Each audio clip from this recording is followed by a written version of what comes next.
Hello, अस्सलाम वालेकुम। मैं हूँ अंजुम मलिक। आज हम सानवी दर्जों तक उर्दू तदरीस के मकासद और उर्दू तदरीस का तज़किया पढ़ेंगे। ठीक है।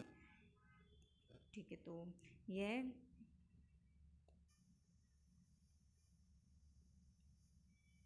देखो, तालीम व तरबियत के चंद अहम मकासद होते हैं। तालीम व तरबियत के चंद अहम मकासद होते हैं। उनके तहत मुख्तलिफ, देखो तहत का मतलब है निम्न, मुख्तलिफ का मतलब है विभिन्न या बहुत से। उनके निम्न या बहुत से मजमूनों की तालीमों का निज़ाम मतलब व्यवस्था तय किया जाता है, जिसे हम निशाब कह सकते हैं। निशाब क्या होता है? पाठ्यक्रम, सिलेबस, जिसे हम क्या कह सकते हैं? निसाब कह सकते हैं। और निसाब के मुताबिक दर्जों में तदरीस की जाती है। दर्जों में क्या की जाती है? तदरीस की जाती है।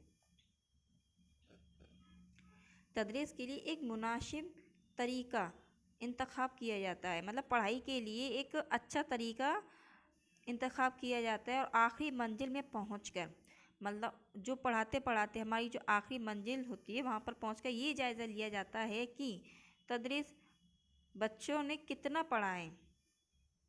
तदरीस का मतलब क्या होता है? पढ़ाना का मकसद कहाँ तक पूरा हुआ है, मतलब बच्चों के पढ़ने या पढ़ाने का मकसद कहाँ तक पूरा हुआ है। इस मामले में किसी भी तरह की इस मामले में किसी भी तरह की कोताही या लापरवाही बरती गई तो तालीम व तरबियत उर्दू तालीम व तरबियत और दर्स व तदरीस की कोशिशें बर्बाद हो जाती हैं। मतलब जो पढ़ाई का जो मामला होता है, इसमें हमने कोई भी लापरवाही बरती तो उसमें पढ़ने वाले और पढ़ाने वाले दोनों की जो कोशिश या मेहनत होती है, सब बेकार हो जाती है। उर्दू तदरीस के मकासद तय करने से पहले ये देखना ज़रूरी है कि कोई हैसियत से निसाब में शामिल किया गया है, कि कोई हैसियत से निसाब में शामिल किया गया है, मतलब जो बच्चा जिस क्लास में उसके हिसाब से सिलेबस बनाया गया है या नहीं। यानी उर्दू को निसाब में सिर्फ मादरी ज़बान की हैसियत से शामिल किया गया है। उर्दू ज़बान को सिर्फ किस मादरी ज़बान, मतलब मातृभाषा, क्योंकि बच्चा मातृभाषा बहुत जल्दी सीखता है, मादरी ज़बान की हैसियत से शामिल किया गया है। उसे एक अदबी मजमून की हैसियत तय करने से पहले ये भी ख्याल रखना ज़रूरी है कि उर्दू को एक जायज़ ज़बान की हैसियत से पढ़ाना है।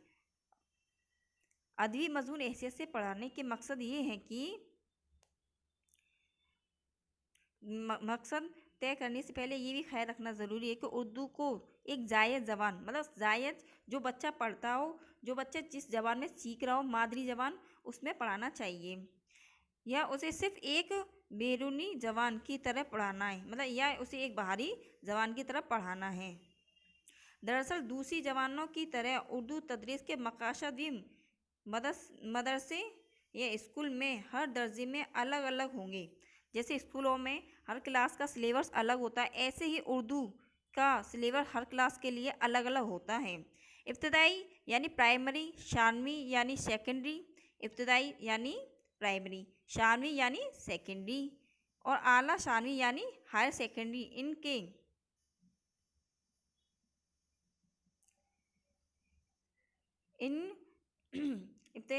इब्तदाई यानी प्राइमरी, शानवी यानी सेकेंडरी, और आला शानवी यानी हायर सेकेंडरी, और उनके अलग अलग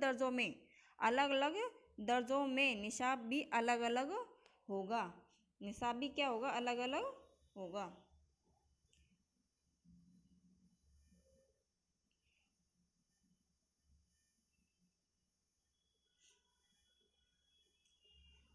और तदरीस के मकासद भी अलग अलग होंगे। देखो, ये जैसे जो क्लास होती है छोटी क्लास में, तो उसमें भी उसी हिसाब से सिलेबस हो, चाहे उर्दू कोई सी भी ज़बान हो, वो बच्चे की क्लास की तरह से, जैसे छोटी क्लास है तो सिलेबस थोड़ा रखेंगे या सरल रखेंगे। बड़ी क्लास में ऐसी, जैसे जैसे बड़ी क्लास में आएगा उस हिसाब से उसका सिलेबस चेंज होता जाएगा। इन तमाम दर्जों में तदरीस के दौरान अफ़की और अमूदी रब्त होना ज़रूरी है।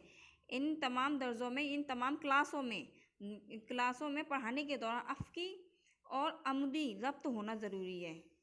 यहाँ अफ़की रब्त से मतलब ये है कि एक ही दर्जे में तालबा को तदरीस के वक्त एक ही दर्जे में तालबा को तदरीस के वक्त दूसरी मजमूनों की तदरीस से कैसे जोड़ा जाए, जो छोटी क्लास को बड़ी क्लास से कैसे जोड़ा जाए।